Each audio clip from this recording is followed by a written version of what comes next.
ಶ್ರೀ ವೀರಭದ್ರೇಶ್ವರ ದೇವಸ್ಥಾನ ಪ್ರತಿ ಅಮಾವಾಸ್ಯೆಗೂ ವಿಶೇಷ ಅಲಂಕಾರ ಇರ್ತೈತಿ. ಆನಂತರ ಭಕ್ತಾದಿಗಳು ಬೇಡದಂಥ ವರವನ್ನು ಕೊಡುವಂಥ ಶಿವನ ಜಟದಿಂದ ಹಿಡಿದಂಥವನು ಶರಭಾವತಾರ.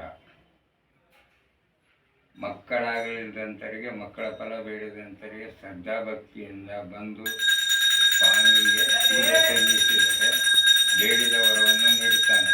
ಪ್ರತಿ ಅಮಾವಾಸ್ಯೆಗೆ ದಾಸೋಹ ಇರುತ್ತದೆ ಮತ್ತು ಇಲ್ಲೇ ಶಿರಸ್ಪೌಢಾಗಿರ್ತದೆ. ಸುಮಾರು 40,000 ವರ್ಷದ ಹಳೆಯ ದೇವಸ್ಥಾನ ಇದು.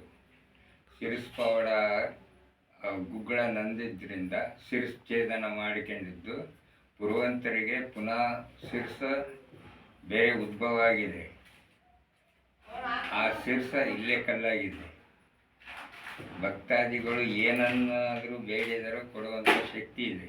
ಬಂದಂಥ ಭಕ್ತರು ತನ್ನ ಮನ ಶಾಂತಿಯಿಂದ ಭಗವಂತನಲ್ಲಿ ಬೇಡಿದ ವರವನ್ನು ಕೊಡ್ತಾನೆ. ಅವರು ಇಷ್ಟಾರ್ಥ ಕಾಮನೆಗಳನ್ನೆಲ್ಲ ನೆರವೇರಿಸಿಕೊಡ್ತಾನೆ. ಈ ಅಮಾವಾಸ್ಯೆಗೆ ಒಂದೊಂದು ಅಲಂಕಾರ ಇರ್ತವೆ. ಜಾತ್ರೆ ಉಗಾದಿಯಾಗಿ 10 ದಿನಕ್ಕೆ ದಶಮಿ ತೇರು. ಈ ವರ್ಷ ಬಂದಿರೋದು ಮಾರ್ಚ್ 29ಕ್ಕೆ ದೊಡ್ಡ ತೇರು ಮತ್ತು ಗುಗ್ಗಳ. ಕಂಕಣಧಾರಣೆ ಮಂಗಳವಾರ ಆಗುತ್ತೆ.